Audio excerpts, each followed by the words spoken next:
Olá, crianças, tudo bem com vocês? Hoje é a nossa segunda aula de filosofia com a turma do 5º ano.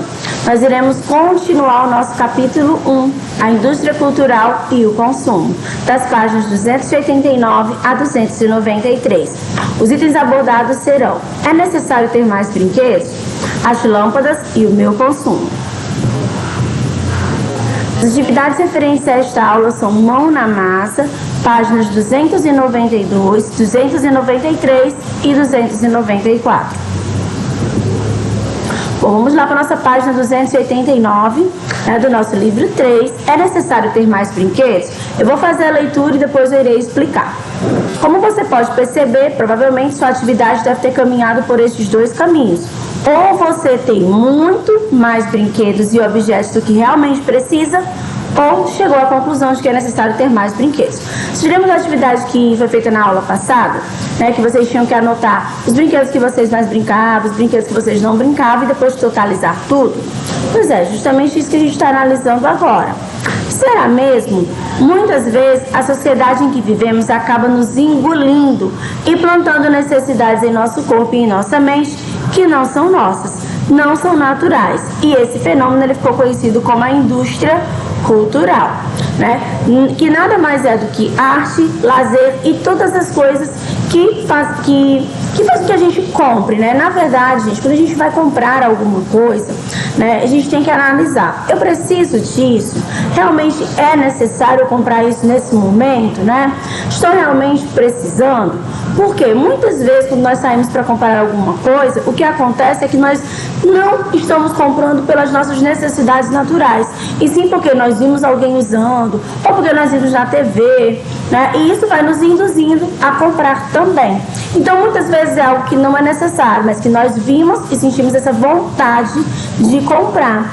E esse fenômeno que vai impulsionando a gente a comprar cada vez mais coisas padronizadas, coisas que nós não precisamos, ele é chamado de indústria cultural, E outra coisa, a indústria cultural, ela faz com que a gente vai consumindo cada vez mais e nós não pensamos no impacto que isso vai causar na nossa vida, no planeta, em nossas relações.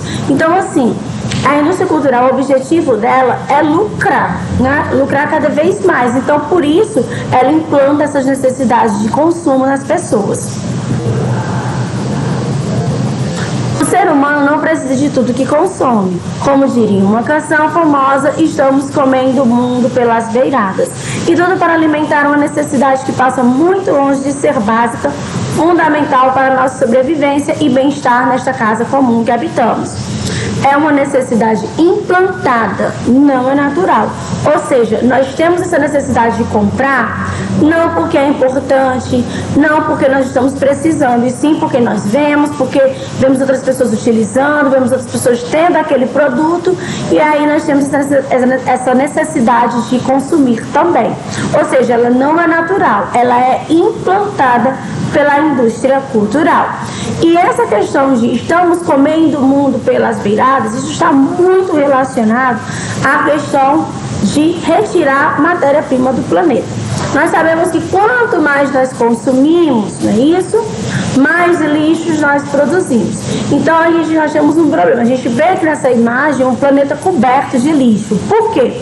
Quanto mais você compra, consome, mais lixo você produz, porque você acaba jogando fora alguma coisa que você não quer mais, não é isso? Então você compra muito e você acaba produzindo muito lixo. Além de você estar produzindo muito lixo, ainda tem um outro problema. Qual é o problema? É a questão dos materiais, da matéria-prima.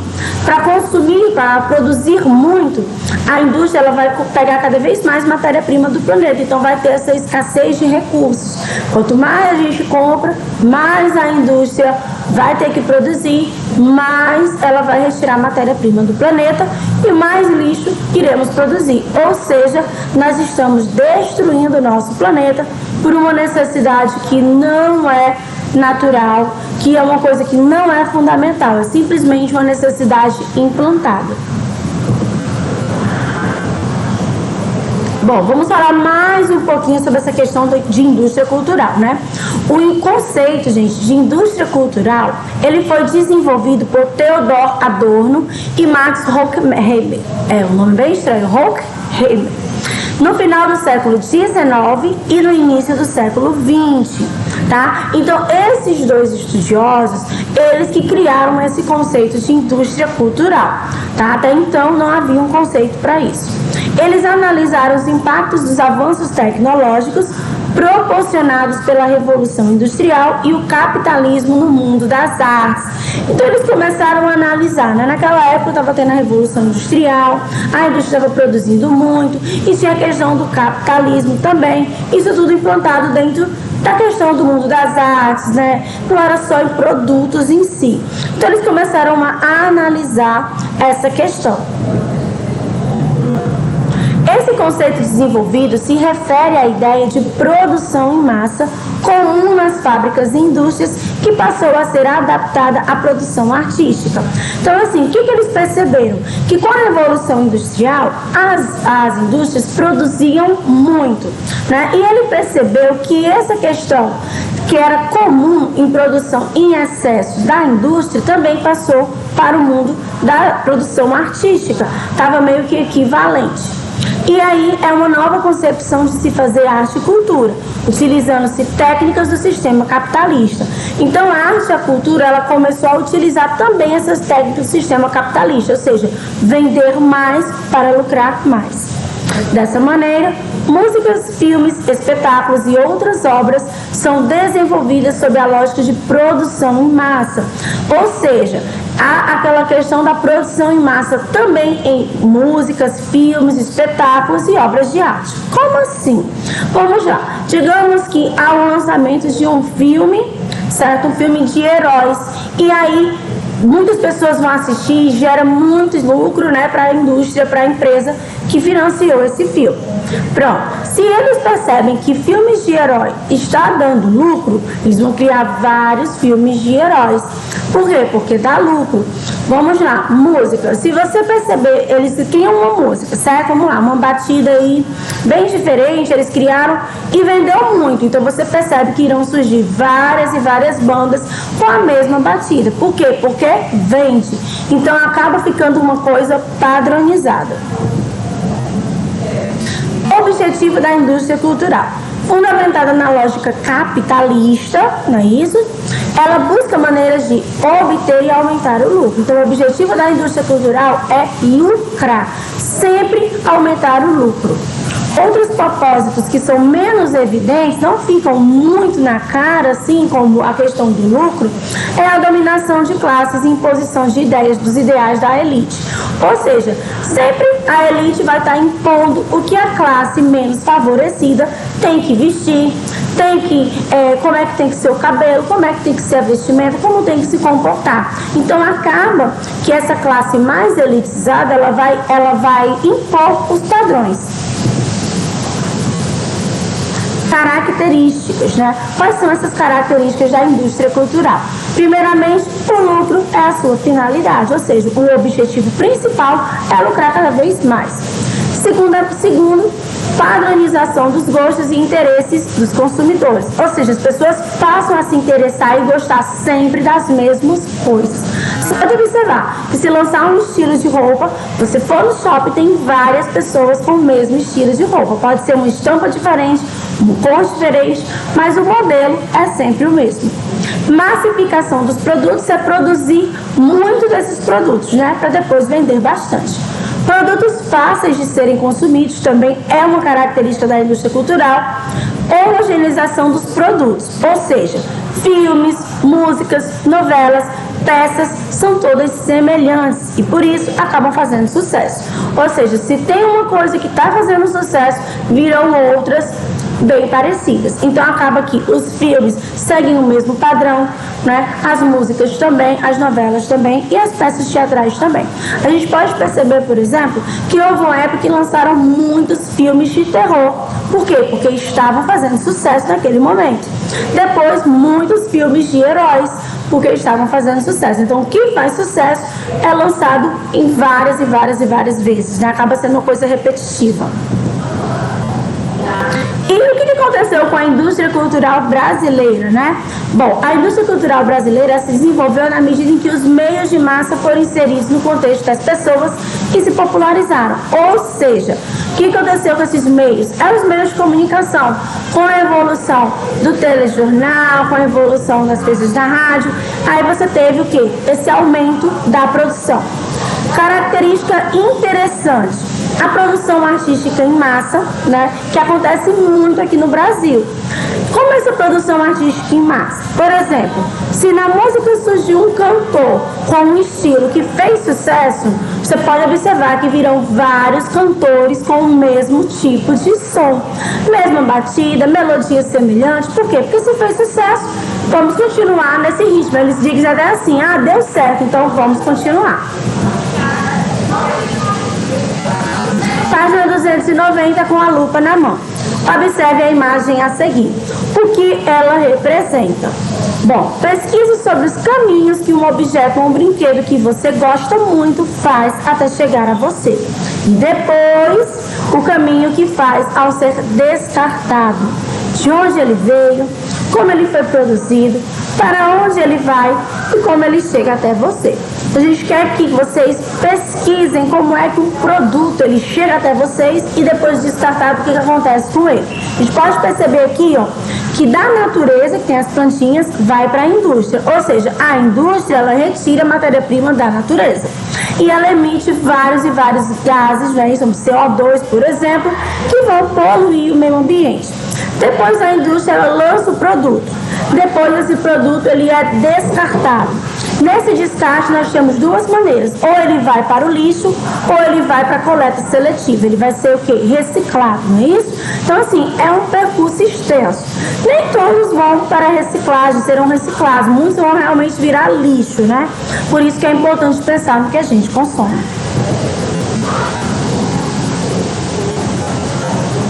Bom, página 290. Compartilhe o resultado da pesquisa com os colegas. Vocês vão compartilhar, quem não está vindo para a aula, com os familiares. Você vai pegar um produto, você vai pesquisar todo o caminho que ele percorre e aí depois você vai compartilhar o que vocês descobriram. Primeira coisa, vocês já haviam parado para pensar sobre esse caminho que as coisas fazem até chegar a nós? Quais são as consequências desse longo caminho? E o descarte delas, quais são as consequências possíveis? Como essa reflexão sobre o caminho das coisas pode ser relacionada ao conceito de indústria cultural? Olha só, gente, é importante que a gente entenda que nós somos pessoas ativas dentro da nossa sociedade. Então, o que nós fazemos pode prejudicar ou não o planeta, não é isso? Então é importante a gente pensar em tudo que acontece quando a gente está consumindo. A gente não pode consumir só porque a gente quer comprar. Por quê? Porque há todo um processo envolvido. Processo de retirada de matéria-prima, processo de descarte. Então tudo isso está envolvido. Então isso aqui é para que a gente possa refletir um pouco sobre essa questão do consumo. Página 291, as lâmpadas e o meu consumo. Bom, você consegue imaginar o que uma simples lâmpada tem a ver com toda essa conversa sobre consumo exagerado? Vocês conseguem imaginar? Então vamos lá. Vocês sabiam, gente, que quantas horas que uma lâmpada ela demora, ela dura até ela queimar? Atualmente são 1000 horas. É bastante tempo, não é? No entanto, antigamente ela durava mais do que o dobro, 2.500 horas. Essa redução de horas aconteceu quando uma empresa, em 1920, teve uma ideia de reduzir o tempo de vida das lâmpadas para que as pessoas consumissem mais. Olha só, se eu tenho uma lâmpada que dura muito, ela vai demorar muito para queimar, então daqui que uma pessoa venha comprar outra lâmpada, demora muito. Mas se eu reduzir o tempo de duração dessa lâmpada, as pessoas começarão a comprar mais lâmpadas. Você já parou para pensar nessa situação da lâmpada? Acontece o tempo todo com tudo que a gente consome? Quantas vezes vocês já ouviram dos pais de vocês? Hoje em dia, esses produtos não prestam. Antigamente, você comprava e durava muito. Hoje em dia, não dura quase nada. Isso acontece bastante, não é isso? Os nossos objetos, eles já não duram como antes. A todo momento surgem novos modelos de celular, novos modelos de computador, né? De carro, de roupa, de calçado, para que sempre a gente vá estar o quê? Descartando o que a gente tem e comprando algo novo. Surgiu um modelo novo de carro. Esse meu aqui tá tão velho, tão feio. Às vezes o carro tá novo. Aí você, não, eu vou vender e vou comprar um novo. Aí você descarta aquele e compra outro. Eu comprei já uma calça jeans esse mês. Tenho 10 calças jeans. Lançou um modelo novo. Eu vou comprar também. É um modelo novo, tô precisando. Acaba comprando e muitas vezes acaba descartando uma que já tinha, não é isso? O problema, gente, é que aquele objeto antigo, ele geralmente ainda está em perfeitas condições. Quantas vezes nós compramos um celular novo, sendo que o celular antigo ainda está em perfeitas condições? Ou seja, não havia necessidade de comprar um celular novo, né? Então, isso gera várias consequências.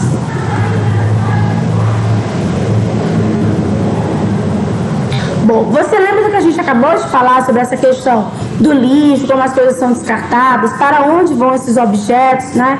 Ou seja, para o lixo, para o solo, para os mares, para o planeta. E o planeta muitas vezes não sabe muito bem o que fazer com tudo isso, né?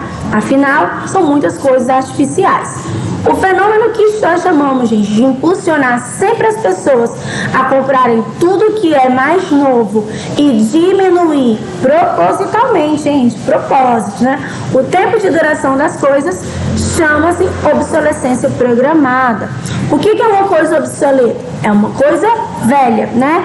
Intencionalmente, de modo programado, você programa os produtos para eles durarem menos e assim eles vão se estragando mais facilmente e as pessoas vão comprando outro. Isso chama-se obsolescência programada, ou seja, você torna as coisas velhas, você programa o tempo de vida de um objeto. Isso acontece para que a gente vá consumindo cada vez mais. Vamos falar mais um pouquinho sobre a obsolescência programada. É um fenômeno comumente associado ao processo de globalização, tá? Entretanto, o início dele foi vinculado à Grande Depressão de 1929. Isso ele foi integrado. As pessoas acreditam que o início dele foi nesse período de Grande Depressão de 1929. Durante essa crise, observou-se que havia muitos produtos industrializados em estoque e que não eram comercializados, ou seja, as empresas produziam muito e esses produtos ficavam armazenados dentro do estoque da empresa, tá? E isso diminuía o lucro dessas empresas e consequentemente, aumentava o desemprego. Porque se a empresa ela não está lucrando, ela não tem como manter os funcionários, então ela acaba despedindo esses funcionários. E, consequentemente, com o aumento do desemprego, a gente tem o quê? A redução do consumo e aumento da crise. Por quê? Uma pessoa desempregada, ela não vai ter dinheiro para estar comprando qualquer coisa. Então, isso reduz o consumo dela e aumenta a crise. Principalmente a crise que a gente está falando aqui no caso das empresas.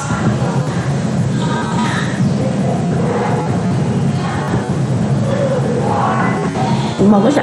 Diante disso, observou-se que produtos duráveis desfavoreciam a economia. Por quê? Porque ele reduzia o consumo, né? Como ele reduzia o consumo, então não era uma coisa muito boa para aquela empresa. Entre os economistas norte-americanos, tornou-se popular o jargão: um produto que não se desgasta é uma tragédia para os negócios. Ou seja, por quê? Se ele não se desgasta, ele dura muito, ele é uma tragédia para as empresas, porque a pessoa não vai comprar outro porque o seu produto ainda está bom. E um exemplo disso nós temos as lâmpadas, que foi o primeiro caso, né, de obsolescência programada, e temos também o caso do iPad 3 e do iPad 4 da Apple, né? O iPad 3 foi lançado e meses depois a Apple lançou o iPad 4 com uma diferenciação praticamente inexistente de um para o outro. A Apple chegou a ser processada, né, e ela teve que devolver, dar um iPad novo para as pessoas, o 4, ou devolver o dinheiro do 3, né? Porque isso não pode ser ilegal. Há algumas alternativas que lutam contra a obsolescência programada. A União Europeia, por exemplo, ela solicitou aos fabricantes que produzissem itens mais duráveis, né? A Bélgica, ela aprovou uma resolução no Senado para lutar contra a obsolescência programada. E na França, um partido ambientalista apresentou no Senado um texto que critica itens com validade planejada. E quem infringir essa lei pode pegar mais de 10 anos de prisão e pagar uma multa de até 37,5 mil euros. E no Brasil, em fevereiro de 2013, o Instituto Brasileiro de Direito da Informática, IBDI, moveu uma ação contra a afiliada brasileira da empresa norte-americana Apple, justamente por conta dessa questão de lançar um produto atrás do outro, que praticamente não há diferença de um para o outro. Página 291, conversa vai, conversa vem. Alguma vez vocês, já tinham se dado conta dessa obsolescência programada?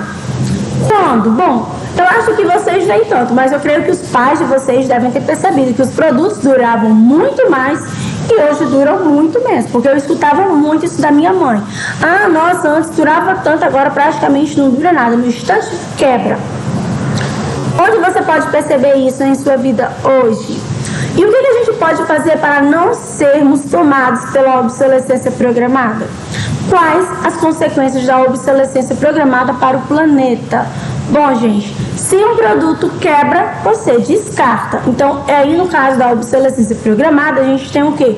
Mesma coisa, A retirada enorme de matéria-prima e o descarte enorme também. Então, a gente vai ter um aumento da produção de lixo.